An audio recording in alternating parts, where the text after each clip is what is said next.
Anti-criminality campaign sa Zambales. May 30 individual na naaresto. Ritali ng balita mula kay Danny Kumilang, RH37. Danny, good morning. Naging matagumpay ang pinaigting na anti-criminality operation ng Zambales PNP mula Marso 30 hanggang Abril 5, 2026 sa pangunguna ni Colonel Benjamin Ariola, Provincial Director.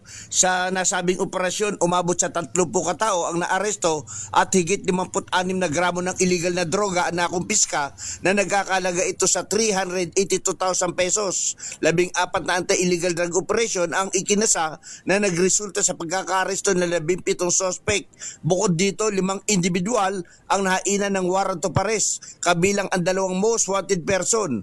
2 rin ang naaresto sa illegal na pagmamay-ari ng baril, habang 8 baril ang voluntaryong isinuko at 6 katao ang naaresto sa anti-illegal gambling operation sa Subic.